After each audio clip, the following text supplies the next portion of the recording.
आज आप लोगों के लिए सेट नंबर 5 लाए हैं स्टेट का। तो देर ना करते हुए चलिए इसको बनाने के प्रयास करते हैं और सेट लगाते हैं। पहला क्वेश्चन से आपको स्टार्ट करते हैं। पहला क्वेश्चन कह रहा है कि मानसिक रूप से पिछड़े बच्चे को आप क्या सिखाना पसंद करेंगे। तो ऑप्शन नंबर सी हो जाएगा। उन्हें अकेले यात्रा करने, पैसे खर्च करने, हिसाब रखना आदि जैसे व्यवहारिक क्रियाकलापों के माध्यम से सक्षम बनाएंगे। नेक्स्ट क्वेश्चन है, दूसरा क्वेश्चन आपका कह रहा है कि यदि किसी छोटे बच्चे में अपने आसपास बैठने वाले अन्य बच्चों की छोटी छोटी चीज़ें चुराने की आदत है तो शिक्षक के रूप में आप इस संबंध में सबसे पहले क्या उपाय करेंगे।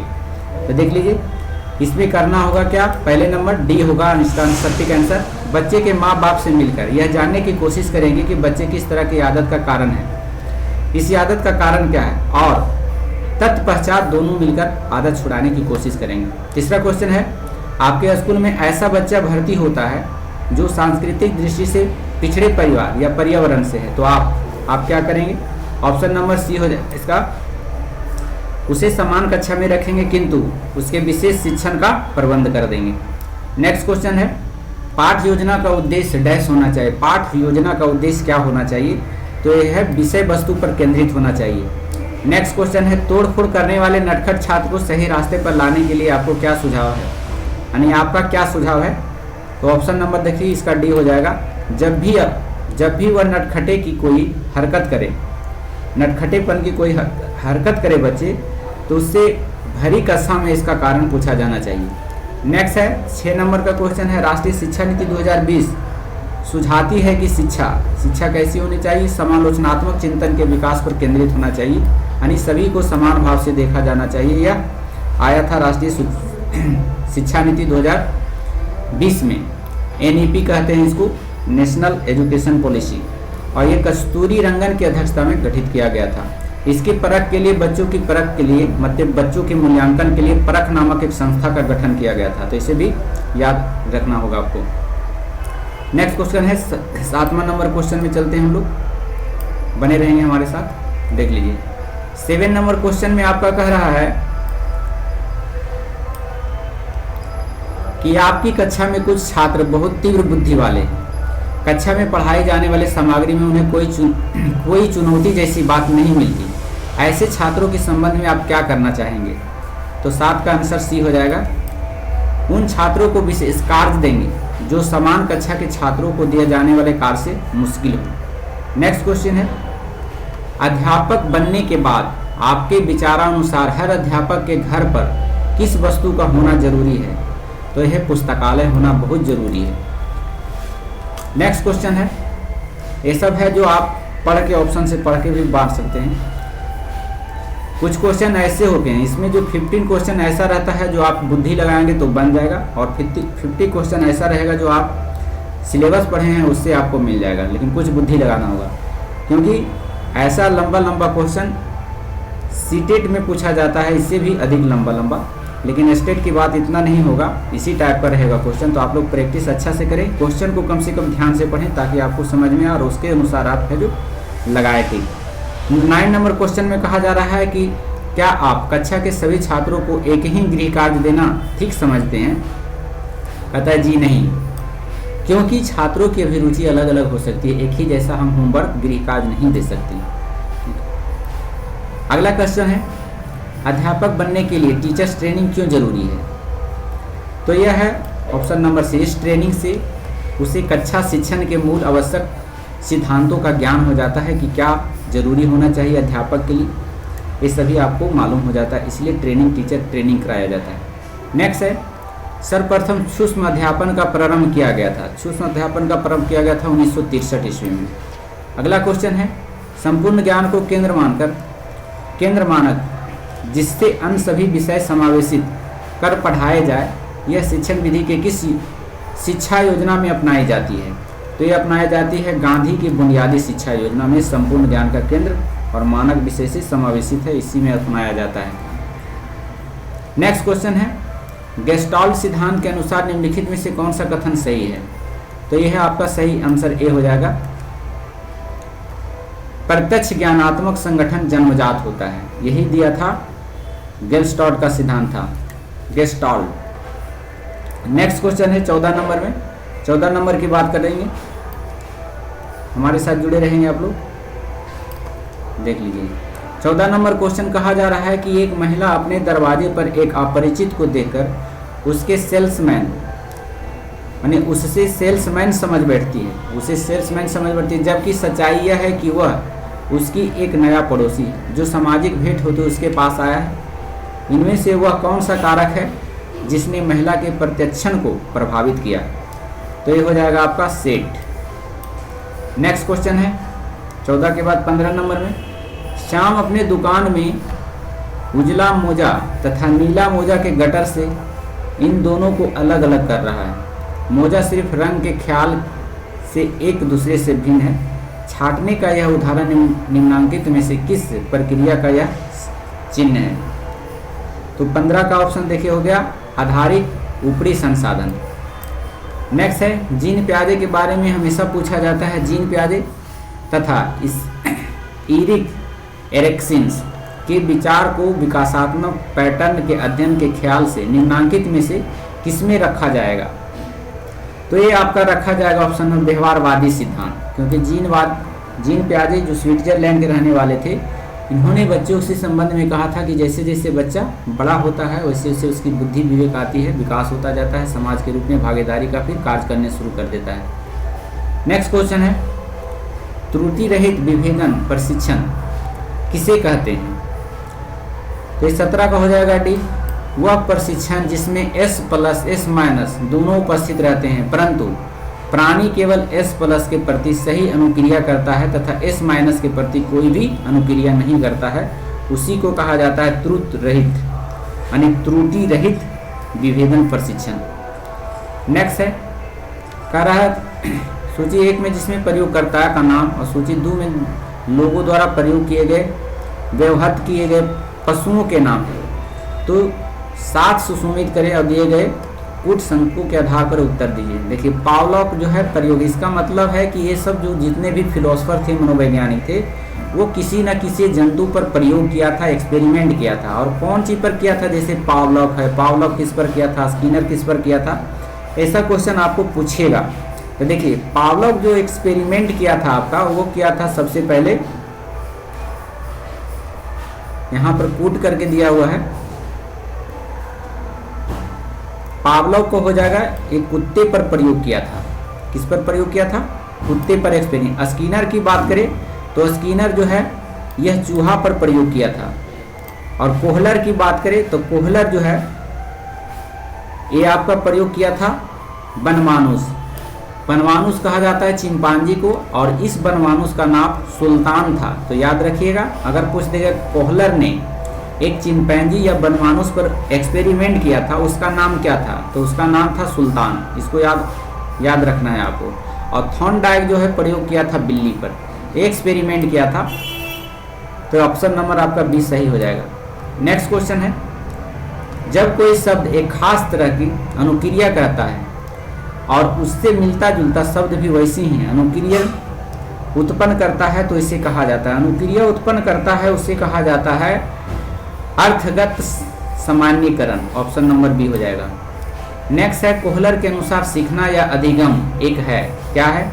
तो ये कहा था कि सीखना या अधिगम एक ही बात है, सीखना को ही अधिगम कहा जाता है। यानी अधिगम क्या है, कोहलर के बारे में पूछ दिया है, तो यह है प्रत्यक्ष ज्ञानात्मक ढंग से संगठित प्रक्रिया को ही अधिगम कहा जाता है। मतलब एक प्रत्यक्ष रूप से अच्छी तरह से ज्ञान अगर आपने पास अर्जित कर लेते हैं, संगठित कर लेते हैं, तो उस प्रोसेस को अधिगम कहा जाता है या सीखने की प्रक्रिया कहा जाता है। तो सीखने की प्रक्रिया का सिद्धांत जो दिया था कोहलर ने दिया था। नेक्स्ट क्वेश्चन है अगला नंबर 21 नंबर में चलते हैं हम लोग, बने रहे हमारे साथ। 21 में कह रहा है मैस्लो के द्वारा प्रतिपादित मानव अभिप्रेरणों के पदानुक्रम में सबसे ऊपर में आत्म सिद्धि है, तो सबसे नीचे में क्या है? तो सबसे नीचे में आता है स्नेह, माफ कीजिएगा, दैहिक और आवश्यकता। ऑप्शन नंबर ए हो जाएगा। नेक्स्ट है दिए गए पदानुक्रमिक आवश्यकताओं का सही कर्म बतलाएं तथा दिए गए कूट के संकेतों के आधार पर उत्तर दीजिए। तो देखिए पदानुक्रमिक की बात करें तो सबसे पहले 3 आता है, 3 के बाद आपका 4 आएगा, दैहिक होगा, दैहिक के बाद सुरक्षा होगा, सुरक्षा के बाद आपका सम्मान आ जाएगा, सम्मान के बाद फिर माफ कीजिएगा, फिर स्नेह और संबंध आएगा, उसके बाद सम्मान आएगा और तब फिर आत्मसिद्धि प्राप्त होगी। तो ऑप्शन नंबर ए आपका सही है। नेक्स्ट है, राजेश तीसरी कक्षा का विद्यार्थी एक समस्या का समाधान खोजने में जूझ रहा था। यह देखकर उसके अध्यापिका ने उसे कुछ संकेत दिए जिसके आधार पर वह समस्या का समाधान कर पाया। लेव वाइगोस्की की शब्दावली में अध्यापिका ने पाड़ प्रदान करके राजेश को पाने की मदद बताई। तो ये क्या है, पाड़ क्या है? पाड़ का सिद्धांत जो दिया था लेव वाइगोस्की ने दिया था। देखिए पाड़ के बारे में कह रहा है तो इसका आंसर है समीपस्थ विकास का क्षेत्र। मतलब कोई चीज को मान लिया जाए यहाँ पर एक छत है, छत से कोई चीज लटका दिया, मान लिया केला लटका दिया या आम लटका दिया, और एक छोटा आदमी है और उसको कहा कि आप है जो इसको पाएं। ये बहुत प्रयास किया, दिन भर प्रयास किया, लेकिन ये बेचारा कर नहीं पाया। लेकिन फिर लास्ट में इसे बुद्धि सूझी और उसने कहा कि अगर हम यहाँ से एक छत पर सीढ़ी लगा देते हैं, सीढ़ी लगा देते हैं तो सीढ़ी लगाने के बाद फिर यहाँ पहुँचकर हम इसको आसानी से पा सकते हैं। तो वही काम किया, सीढ़ी लगाकर है जो इसको प्राप्त कर लिया। तो यही शब्द कहा जाता है, ये प्रोसेस जो किया, इसके सहारे पर चढ़ा, सीढ़ी के सहारे पर, तो इसी को पाड़ कहा जाता है। जैसे मचान, पाड़ बने मचान भी कह सकते हैं इसको, एस्केप फोल्डिंग भी कह सकते हैं। तो एस्केप फोल्डिंग, पाड़ वगैरह का सिद्धांत लेव वाइगोस्की के द्वारा दिया गया था। निम्नलिखित में से कौन सबसे उत्तम ढंग से बाह्य अभिप्रेरण की व्याख्या करता है? तो बाह्य प्रेरण की अभिव्याख्या करता है ऑप्शन नंबर बी, पुरस्कार पाने या वांछित परिणामों से बचने के लिए किसी कार्य को रोकना या किसी कार्य को करना। ऑप्शन नंबर बी आपका हो जाएगा 24 का। 25 नंबर क्वेश्चन में चलते हैं। 25 नंबर कह रहा है, विविध अधिगमकर्ताओं के लिए सुगम स्वरूपों में शिक्षण अधिगम सामग्रियां प्रदान करने का तत्पर डैश से है। तो ये जो है अधिगम की सार्वभौमिक संरचना से है। नेक्स्ट है, शरीर के केंद्रीय भाग में परिधियों या अग्रांगों की ओर का विकास दर्शाता है। तो ये दर्शाता है विकेंद्रीकृत विकास के सिद्धांतों का। विकेंद्रीकृत सिद्धांत का मतलब होता है सत्ता ऊपर से नीचे की ओर, अर्थात नीचे भी मजबूत करना चाहिए। नेक्स्ट क्वेश्चन है 27 नंबर का। 27 नंबर का है, जब आप एक शिक्षक समूह से जुड़ जाते हैं और अपने समूह के अन्य लोगों की तरफ पोशाक धारण करने लगते हैं तो आप प्रदर्शन कर रहे हैं। क्या प्रदर्शन कर रहे हैं? समूह की पहचान का प्रदर्शन कर रहे हैं, से साबित होता है। नेक्स्ट क्वेश्चन है 28 नंबर में। 28 नंबर में देख लीजिए, कह रहा स्कूल बच्चे के समाजीकरण की एक ऐसी संस्था है जहाँ पर क्या होता है, प्रमुख स्थल स्कूली बच्चों का होता है। यह स्थल जो होता है प्रमुख रूप से किसके लिए होता है? तो स्कूली बच्चों के लिए होता है। अगर बच्चों की बात करें तो समाजीकरण, समाज की बातें जो है बच्चे स्कूलों में सीखता है। नेक्स्ट क्वेश्चन चलते हैं। अगला क्वेश्चन कह रहा है 29 में, माध्यमिक विद्यालय की कक्षा में शिक्षिका के पास एक बाधिर बच्चा है, यानी बहरा बच्चा है। इसके लिए यह महत्वपूर्ण है कि क्या है? तो यह है ऑप्शन नंबर डी, वह बच्चों को उस स्थान पर बैठाएंगे जहां से वह शिक्षिका के होठ तथा चेहरे का भाव स्पष्ट रूप से देख सके। नेक्स्ट क्वेश्चन है 30 नंबर में। 30 नंबर का रहा है, एक शिक्षक समाज के वंचित वर्ग के बच्चों की आवश्यकताओं को प्रभावपूर्ण तरीके से पूरा कर सकता है। कैसे पूरा कर सकता है? तो है कक्षा कक्ष के प्रत्येक बच्चों की आवश्यकता अनुसार अपना शिक्षण कौशल अपनाकर, अपना उसका जो पढ़ाने का टेक्निक है, पढ़ाने का कौशल है, कितने शिक्षक में ज्ञान है, उसका प्रयोग करके वह आवश्यकता अनुसार बच्चे को कक्ष में प्रत्येक सामग्री उपलब्ध करा सकता है। नेक्स्ट क्वेश्चन है आपका 31 नंबर से आपका है जो मिसलेनियस आ जाएगा। इसमें रीजनिंग, मैथ वगैरह, जीके जीएस सब रहेगा। देखिए नीचे सूचीबद्ध किए गए 4 अक्षरों में से 3 किसी न किसी तरह से संगत है और एक असंगत है। असंगत को आपको पहचानना है। तो इसका आंसर देखिए ये हो जाएगा, क्योंकि Q में 2 जोड़ेंगे, फिर S में 2 जोड़ेंगे तो U हो जाएगा। Q होता है 17, 17 में 2 जोड़े 19, 19 में 2 जोड़े तो 21। लेकिन बाकी इसमें नहीं होता है, इसलिए यह ऑड हो जाएगा। अब देखिए 32 नंबर क्वेश्चन है, 102 है, एक घटा दीजिए इसमें, फिर 3 घटा दीजिए, फिर 5 घटा दीजिए, उसी प्रकार से घटाते जाएंगे तो आपका गलत कौन है वो पकड़ में आ जाएगा। तो 32 का सी हो जाएगा आंसर आपका, यहाँ पर गलत है। नेक्स्ट है, कहता है 33 नंबर में, 33 नंबर में जो आपका संबंधित है रीजनिंग से है, आप रीजनिंग खुद बनाने का प्रयास करेंगे, इसका आंसर हो जाएगा दक्षिण पश्चिम। नेक्स्ट कह रहा है डॉक्टर मरीज से वही संबंध है, तो वकील का संबंध किससे है? तो डॉक्टर मरीज देखता है तो वकील क्या देखता है? तो मुवालिक को देखता है, क्लाइंट को देखता है। तो 34 का ये हो जाएगा। नेक्स्ट, निम्नलिखित में से ऐसे कितने 4 है जिनके ठीक पहले ना तो 6 है आता है और ना ही उनके बाद 9 आता है? तो ऐसा देखिए, इसको बनाने का तरीका है, जो कह रहा है वो करना होगा। ऐसे कितने 4 है, तो 4 आप लिख लीजिए जिनके ठीक पहले ना तो 6 है, 6 नहीं रहना चाहिए इसके पहले, ना तो 6 है, ना तो 6 आता है और ना ही उनके ठीक बाद 9 आता है, 9 भी नहीं आना चाहिए। इसके पहले जो है 4 के पहले 6 भी नहीं जाना चाहिए और 9 भी नहीं। तो यहाँ देखिए, यहाँ 4 है तो 4 के पहले 9 आ गया है और 6 1 हो जाएगा। उसी प्रकार से आप काउंट करेंगे तो इसमें 3 संख्या निकल के आएगा वैसी वैसी। नेक्स्ट, निम्नांकित देशांतरों में से कौन सी रेखा भारत का परमाणिक यम उत्तर है? तो 36 का ऑप्शन नंबर सी होगा। भारत का अगर देशांतर रेखा की बात करें तो 83.5 डिग्री पूर्वी देशांतर पर स्थित है। भारत का मानक समय इलाहाबाद के पास नैनी किससे गुजरती है? और भारत में कहा जाए कि भारत मानक समय 5 राज्यों से होकर गुजरता है। तो बहुत ही इंपॉर्टेंट क्वेश्चन है, 5 राज्य कौन कौन से हैं? तो देख लीजिए, यहाँ से बीचों बीच से गुजरता है, थोड़ा सा हट करके। तो देखिए इसमें है उत्तर प्रदेश है, फिर उसके बाद मध्य प्रदेश है, मध्य प्रदेश के बाद फिर छत्तीसगढ़ है, छत्तीसगढ़ और छत्तीसगढ़ के बाद फिर उड़ीसा है और फिर आंध्र प्रदेश है। तो इसमें 3 गो प्रदेश है, उत्तर प्रदेश, मध्य प्रदेश और फिर आंध्र प्रदेश, 3 गो तो प्रदेश हो गया और एगो छत्तीसगढ़ और उड़ीसा।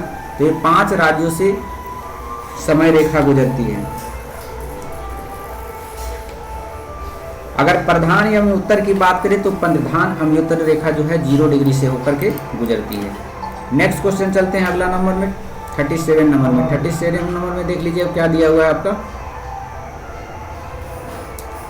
37 हमारे साथ जुड़े रहेंगे।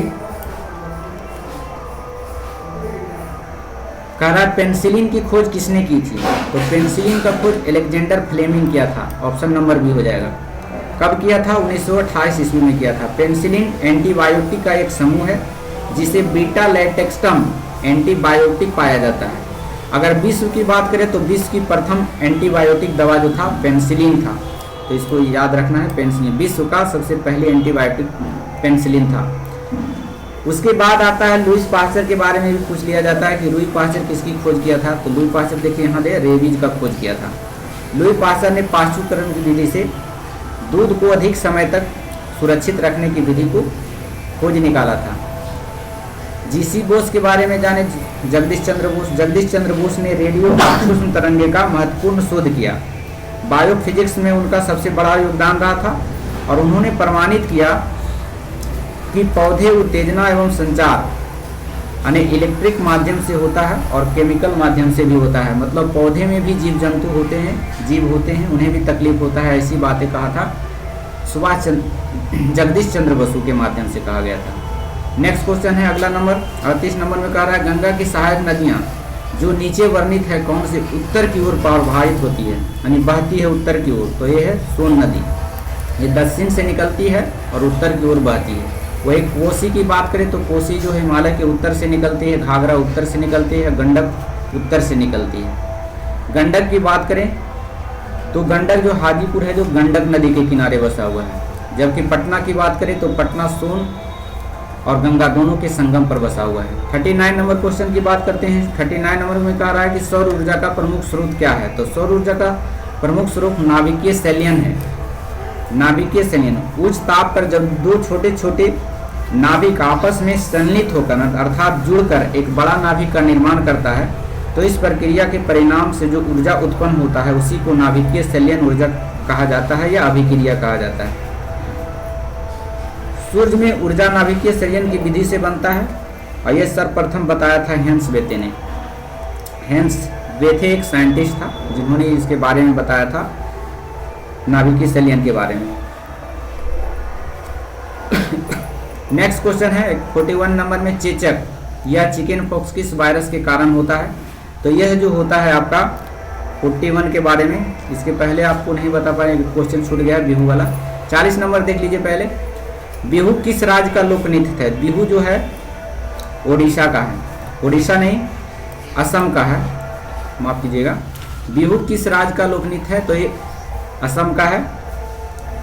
बिहू वर्ष में 3 बार आयोजित किया जाता है। बिहू असम में कछारी जनजातियों के द्वारा आयोजित किया जाता है। असम में एक जनजाति है जिसका नाम है कचारी या कछारी, उसी के माध्यम से बिहू फेस्टिवल्स को मनाया जाता है। अगर बात करें काठी, गांजा, बाउल, कीर्तन आदि, तो ये सब लोक नृत्य जो है पश्चिम बंगाल का है। पश्चिम बंगाल के भी जान लीजिए, बाउल, कीर्तन पश्चिम बंगाल की लोक नृत्य है। पोंगल की बात करें तो पोंगल जो है तमिलनाडु में है, लोक नृत्य है। ओणम की बात करें तो ओणम जो है आपका केरल में है लोक नृत्य। रंगोली कहें तो महाराष्ट्र का लोक नृत्य है। मेहंदी कहे तो मेहंदी राजस्थान का लोक नृत्य है। चौका पूर्णा जो कहे तो चौका पूर्णा उत्तर प्रदेश का लोक नृत्य है। 14 नंबर 1 में चलते हैं। चेचक यानी चिकन पॉक्स किस वायरस के कारण होता है? तो ये होता है आपका वेरियोला वायरस के कारण। इसी प्रकार से एड्स भी HIV वायरस के कारण होता है। डेंगू जर अरबो वायरस के कारण होता है। पोलियो जो होता है पोलियो मेटाइलिस वायरस के कारण होता है। इन्फ्लुएंजा की बात करें तो इन्फ्लुएंजा जो होता है आपका मीसो वायरस से होता है। छोटी माता जी जिसको कहते हैं वेरियोला या वेरिसेला वायरस से होता है। ये सभी आपका बर्ड फ्लू है H5N1 से होता है, ये वायरस से। स्वाइन फ्लू भी है H1N1 वायरस से होता है, जबकि रेबीज रैमडो वायरस से होता है और हर्पिस वायरस से होता है। नेक्स्ट क्वेश्चन है 42 नंबर में चलते हैं। रक्षा अनुसंधान और विकास संगठन DRDO के नए अध्यक्ष के रूप में किसे नियुक्त किया गया है? तो ये होता है सबीर बी कामत को नियुक्त किया गया है DRDO के अध्यक्ष। DRDO की बात करें तो DRDO की स्थापना जो हुआ था 1958 ईस्वी में किया गया था।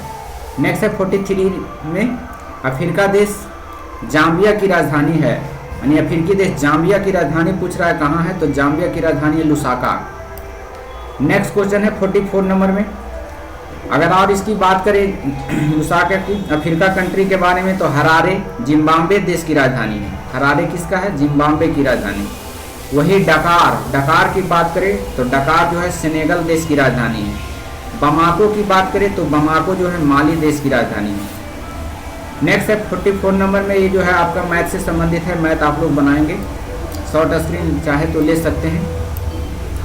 चलिए देखिए 45 नंबर में देखते हैं। 45 नंबर भी मैथ का ही है, ऑप्शन नंबर ए हो जाएगा। 46 ए हो जाएगा, आप लोग सोल्व करेंगे इसको। सबसे बड़ा अनुपात क्या कौन सा है? तो सबसे बड़ा अनुपात आपको बटा में कर करके इसको क्रॉस मल्टीप्लाई करके देखेंगे कौन बड़ा आता है, तो आपका आंसर सही निकल कर आएगा। 46 का 47 का आपका सी हो जाएगा, ये सबसे बड़ा अनुपात है। फिर 48 का बात करें, 48 का ये हो जाएगा। 49 का जो है करा निम्नलिखित में से कौन से कृष्णा नदी की एक सहायक नदी कौन सी है? कृष्णा की सहायक नदी पूछ रहा है, तो कृष्णा की सहायक नदी घाटप्रभा नदी है। कृष्णा की प्रायद्वीपीय भारत की दूसरी सबसे बड़ी नदी है। महाबलेश्वर के निकट पश्चिमी घाट से निकलकर दक्षिण पूर्वी दिशा में 1401 किलोमीटर की लंबाई में बहती है यह। तुंगभद्रा की बात करें तो तुंगभद्रा एवं भीमा इसकी प्रमुख सहायक नदियां हैं। कृष्णा की और भी सहायक नदी है, तुंगभद्रा और भीमा इसकी सहायक नदी है। कोयना, यार्ला, पंचगंगा, दूधगंगा, घाटप्रभा, मालप्रभा, मूसी आदि इसकी सभी सहायक नदियां हैं। कृष्णा नदी डेल्टा नहीं बनाती है, बहुत खास इंपॉर्टेंट क्वेश्चन है। कृष्णा नदी जो है डेल्टा बनाने का कार्य नहीं करती है, बंगाल की खाड़ी में जाकर के गिर जाती है। गोदावरी की सहायक नदी भी पूछ देता है। गोदावरी से सहायक नदी है पूर्णा नदी, इंद्रावती नदी, मजीरा नदी, परवदा नदी, पेनगंगा नदी, ये सब जो है गोदावरी की सहायक नदी है। और लास्ट क्वेश्चन है 50 नंबर में, एडमिरल कप का संबंध किस खेल से है? तो यह जो है आपका नौका दौड़ से है। एडमिरल कप इटली ने भारतीय नौसेना अकादमी में आयोजित एडमिरल कप 2023 जीता था।